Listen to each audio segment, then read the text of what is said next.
എല്ലാവർക്കും നമസ്കാരം. എൻ്റെ പുതിയൊരു വീഡിയോയിലേക്ക് എല്ലാവർക്കും സ്വാഗതം. ഇന്ന് ഉണ്ടാക്കാൻ പോകുന്നത് പുളിയോദരയാണ്. പുളിസാദം എന്നൊക്കെ പറയില്ലേ, ആ ഒരു വിഭവമാണ് ഉണ്ടാക്കുന്നത്. ഇത് ഞാൻ കഴിച്ചിട്ടുള്ളത് വയനാട്ടിൽ ചെന്നിട്ട് ചേച്ചിയുടെ അടുക്കുന്ന ഞാൻ കഴിച്ചിട്ടുള്ളത്. അപ്പം ഞാൻ അവിടുന്ന് ചേച്ചിയുടെ ഒരു ഫ്രണ്ട് ഉണ്ടാക്കിയിട്ട് ഞാൻ കഴിച്ചതാണ്.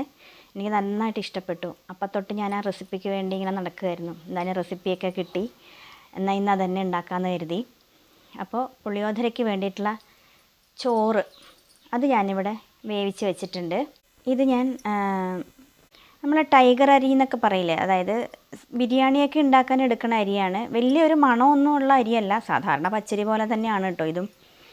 അപ്പോൾ ആ അരിയാണ് ഞാനിവിടെ വേവിച്ചെടുത്തത്. സാധാരണ പച്ചരിയാണ് ഉപയോഗിക്കാറ്. പിന്നെ ഇന്ന് ഞാൻ ഈ അരി ഉള്ളതുകൊണ്ട് എടുത്തു എന്നേ ഉള്ളൂ. നല്ലൊരു ഭംഗിയുണ്ട്, നീളൻ ചോറാകുമ്പോഴേ കുറച്ചും കൂടെ ഭംഗിയുണ്ടാവും കാണാൻ.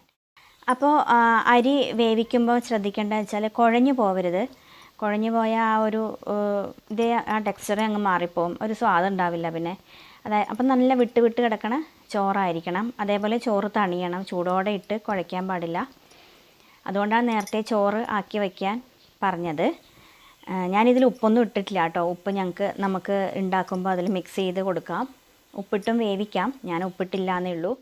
ഞാനിപ്പോൾ എടുത്തിട്ടുള്ളത് അളവ് എന്ന് പറയുന്നത് 2 വലിയ ഗ്ലാസ് അരിയാണ്.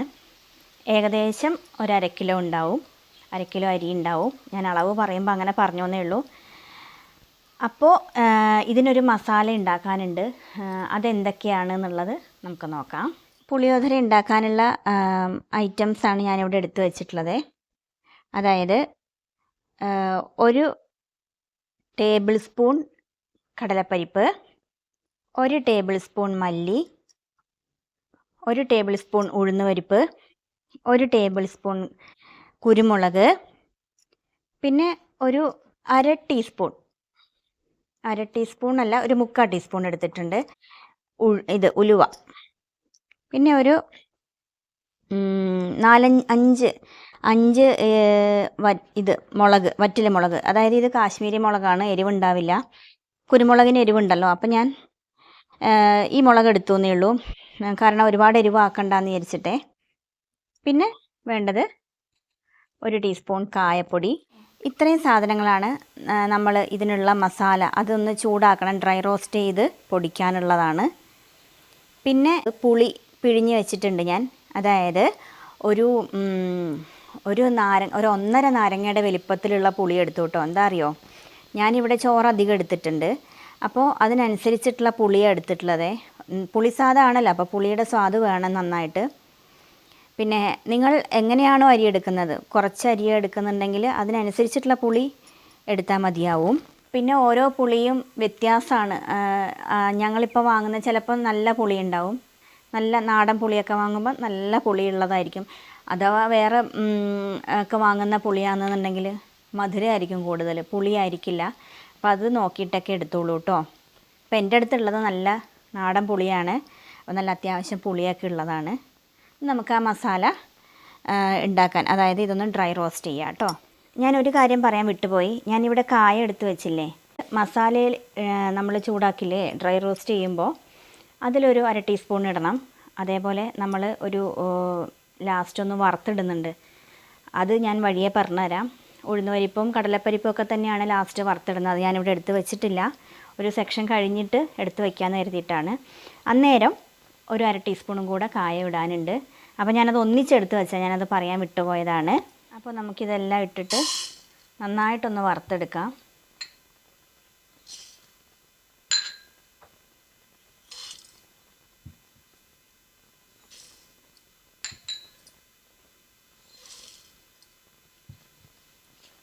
കായപ്പൊടി ലാസ്റ്റ് ഇട്ടാൽ മതി കേട്ടോ. ഒന്ന് ഓഫാക്കി കഴിഞ്ഞിട്ട് ഒന്ന് ചൂടാക്കിയാൽ മതി.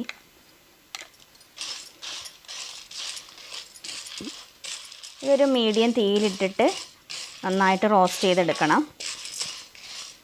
അപ്പോൾ ഇവിടെ നമ്മൾ ചൂടാക്കിക്കൊണ്ടിരുന്ന സാധനങ്ങളൊക്കെ നന്നായിട്ട് മൂത്തിട്ടുണ്ട്. ഇതാ നല്ല ചുമന്ന നിറത്തിലായിട്ടുണ്ട്, മൂപ്പായിട്ടുണ്ട്. ഉലുവയൊക്കെ നന്നായിട്ട് മൂത്തു. ഇനി ഇത് തണിഞ്ഞിട്ട് നന്നായിട്ട് പൊടിയണം, നല്ല മിനുസ പൊടിയാവണം. എന്നിട്ട് വേണം ഇതിലേക്ക് കൂട്ട് ചേർക്കാൻ വേണ്ടിയിട്ട്. അപ്പോൾ ഞാനിത് തീ ഓഫ് ചെയ്ത് കൊടുക്കാം. ഇതൊന്ന് തണിയട്ടെ കേട്ടോ, നന്നായിട്ട് തണിഞ്ഞ് പൊടിക്കാം. അപ്പോൾ നേരത്തെ നമ്മൾ വറുത്ത് വെച്ച മസാല പൊടിച്ചിട്ട് ഞാൻ കൊണ്ടുവന്നിട്ടുണ്ട്. നന്നായിട്ട് മിനുസായിട്ട് പൊടിച്ചിട്ടുണ്ട്. കണ്ടോ, നല്ല മിനുസാവണം കേട്ടോ പൊടി. അപ്പോൾ അതവിടെ ആയിട്ടുണ്ട്. ഇനി നമുക്ക് വേണ്ടത് ഇതിന് വറുത്തിടാനുണ്ട്, അതേപോലെ പുളി നമുക്ക് കുറുക്കിയെടുക്കാനും ഉണ്ട്. അപ്പം അതിന് വേണ്ടുന്ന കാര്യങ്ങളൊക്കെ നോക്കാം. അപ്പോൾ നമുക്ക് വറുത്തിടാനുള്ള കാര്യങ്ങളൊക്കെ ഞാൻ കാണിച്ചു തരാം. ഇത് നമ്മൾ ചെയ്യുന്നത് എള്ളെണ്ണയിലാണ്, നല്ലെണ്ണ അതിലാണ് ചെയ്യണത്. വെളിച്ചെണ്ണ സാധാരണയായിട്ട് ഇതിന് ഉപയോഗിക്കാറില്ല. അത് തന്നെ കൂടുതലും കുറച്ച് അളവ് അധികം വേണം നല്ലെണ്ണ. അപ്പോൾ നമുക്ക് തുടങ്ങാം. ഞാനിവിടെ സ്റ്റൗ കത്തിച്ചിട്ടുണ്ട്. നമുക്ക് നല്ലെണ്ണ ഒഴിച്ചു കൊടുക്കാം. നമ്മൾ നല്ലെണ്ണ ഒഴിച്ചു കൊടുത്തിട്ടുണ്ട്. അതൊന്ന് ചൂടാവട്ടെ. എന്നിട്ട് നമുക്ക് കടുകെല്ലാം ഇട്ട് കൊടുക്കാം. പിന്നെ എന്താ പറയാനുള്ളതെന്ന് വെച്ചാൽ, പുളി വെള്ളമാക്കി വെച്ചിട്ടുണ്ടല്ലോ, അത് ഒഴിച്ച് നന്നായിട്ട് കുറുകുക എന്ന് വെച്ചാൽ നല്ല പേസ്റ്റ് രൂപത്തിലാവണം. എന്നിട്ട് വേണം ചോറ് മിക്സ് ചെയ്യാൻ വേണ്ടിയിട്ട്. അപ്പോൾ പിന്നെ എന്താ പറയാനുള്ളതെന്ന് വെച്ചാൽ, നമ്മളിപ്പോൾ ഈ മസാല ഉണ്ടാക്കി വെച്ചില്ലേ, അത് കുറച്ചധികം ഉണ്ടാക്കി സൂക്ഷിച്ചാൽ നമുക്ക് ഇടയ്ക്കിടയ്ക്ക് പെട്ടെന്ന് ഇത് ഒന്നുണ്ടാക്കാം. ഒരു യാത്രയൊക്കെ പോകുമ്പോൾ നമുക്കിതൊക്കെ ഉണ്ടാക്കിയെടുക്കാൻ പറ്റും. നമ്മൾ നാരങ്ങാച്ചോറൊക്കെ ഉണ്ടാക്കിയെടുക്കാറില്ലേ, അതേപോലെ ഈ പുളിസാദം പുളിയോധര ഉണ്ടാക്കിയെടുക്കാൻ പറ്റും. അങ്ങനൊരു ഗുണം കൂടിയുണ്ട്. അപ്പോൾ നമുക്ക് ഈ മസാല കുറച്ച് പൊടിച്ച് കുപ്പിയിലാക്കി എയർ ടൈറ്റായിട്ട് വച്ചാൽ മതി. ഇവിടെ എണ്ണ ചൂടായിട്ടുണ്ട്. ആദ്യം നമുക്ക് കടുകാണ് ഇടേണ്ടത്. കടുക് ഇവിടെ പൊട്ടിക്കഴിഞ്ഞു. നമുക്ക് കടലപ്പരിപ്പ് 1 ടീസ്പൂണാണ് എടുത്തത്. അതേപോലെ ഉഴുന്ന് പരിപ്പ് 1 ടീസ്പൂണല്ല, 1 ടേബിൾ സ്പൂൺ, കുറച്ചധികം വേണം വറുത്തിടാൻ. ഉഴുന്ന് പരിപ്പും അതേപോലെ 1 ടേബിൾ സ്പൂണാണ്. ഇതൊന്ന് മൂക്കട്ടെ. നമുക്ക് കടലയും ഇടാം. നിലക്കടല 1 ടേബിൾ സ്പൂൺ തന്നെയാണ് എടുത്ത് വെച്ചിട്ടുള്ളത്. എടുത്ത് വെച്ച കറിവേപ്പിലയും വറ്റൽമുളകും ഇടാം. മഞ്ഞൾപ്പൊടി ഇട്ട് കൊടുക്കാം. പിന്നെ വേണ്ടത് കായപ്പൊടിയാണ്. നമ്മൾ പൊടിക്കാനും എടുത്തു. പിന്നെ ഞാൻ പറഞ്ഞില്ലേ വറവിടുമ്പോഴും ഇടണമെന്ന്. അപ്പോൾ കുറച്ച് കായപ്പൊടി ബാക്കി ഉള്ളത് ഇട്ട് കൊടുക്കാം. ഈ സമയത്ത് ഇതൊക്കെ മൂത്തിട്ടുണ്ട്. ഇനിയിപ്പോൾ നമുക്ക് ഈ പുളി എടുത്ത് വെച്ചില്ലേ, അതൊഴിച്ചു കൊടുക്കണം. നമുക്ക് ഈ പൊടി ഇട്ട് കൊടുക്കാം. ഇതെല്ലാം കൂടെ ചേർന്നാണ് കുറുകേണ്ടത്. ഇത് പുളി നന്നായിട്ട് തിളച്ച് കുറുകി നല്ല പേസ്റ്റ് രൂപത്തിലാവണം. എന്നിട്ട് വേണം അത് മിക്സ് ചെയ്യാൻ. അപ്പോൾ അത് അവിടെ ഇരുന്ന് കുറുകട്ടെ. ഈ സമയത്ത് കുറച്ച് ഉപ്പിട്ട് കൊടുക്കാം. ഇത് ചോറിൽ എന്തായാലും മിക്സ് ചെയ്യുന്നതാണല്ലോ, അപ്പോൾ ഇതിലേക്ക് തന്നെ നമുക്ക് ഉപ്പിടാം.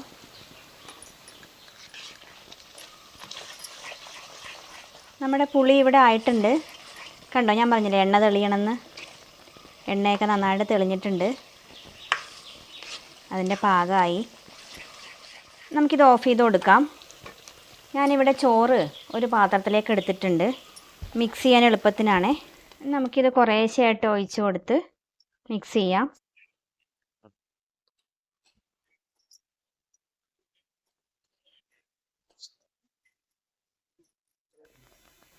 നമ്മളിവിടെ ഇതെല്ലാം മിക്സ് ചെയ്തിട്ടുണ്ട്. ആ മസാല എല്ലാം ഇട്ട പുളി കുറുകിയ ആ ഒരു ബാറ്റർ ഉണ്ടല്ലോ, കുറുകി വന്നത്, അത് ആ ചോറിൽ നന്നായിട്ട് മിക്സ് ചെയ്ത് ഇങ്ങനെ ഇരിക്കും പുളിയോധര. ഇവിടെ ഞാനിപ്പോൾ ഒരു പ്ലേറ്റിലേക്ക് സെർവ് ചെയ്തിട്ടുണ്ട്. കുറച്ചും കൂടെ ഒന്ന് വ്യക്തമായി കണ്ടോട്ടെ എന്ന് വിചാരിച്ചിട്ടാണ്.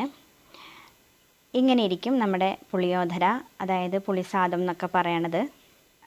അപ്പോൾ കുറച്ച് എളുപ്പമാണ്, എന്നാലും ഒരു ശകലം പണിയേ ഉള്ളൂ കേട്ടോ ഇത് ഉണ്ടാക്കാൻ വേണ്ടിയിട്ട്. ഞാൻ പറഞ്ഞില്ല യാത്രക്കെല്ലാം പോകുമ്പം ഇത് ഉണ്ടാക്കിയെടുത്താൽ എളുപ്പമായി.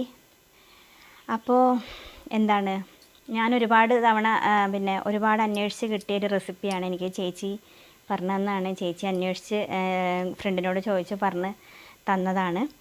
അപ്പോൾ ഞാൻ കഴിച്ച അതേ സ്വാദ് തന്നെയാണ് കേട്ടോ വന്നത്. അപ്പോൾ എന്താ, നമ്മുടെ വീഡിയോ ഇത്രയേ ഉള്ളൂ. വീഡിയോ എല്ലാവർക്കും ഇഷ്ടമായി എന്ന് വിചാരിക്കുന്നു. ഇഷ്ടമായെങ്കിൽ ലൈക്ക്, ഷെയർ, സബ്സ്ക്രൈബ് ഒക്കെ ചെയ്യണം. ഫേസ്ബുക്കിലാണ് കാണുന്നതെങ്കിൽ എൻ്റെ പേജായ നെയ്പായസം ബൈ ചിമ്മു എന്ന് പറയുന്ന പേജ് ഒന്ന് ഫോളോ ചെയ്യണേ. അപ്പോൾ ഇത്രയേ ഉള്ളൂ. നമുക്ക് നാളെ നല്ലൊരു വിഭവമായിട്ട് കാണാം. എല്ലാവർക്കും നന്ദി.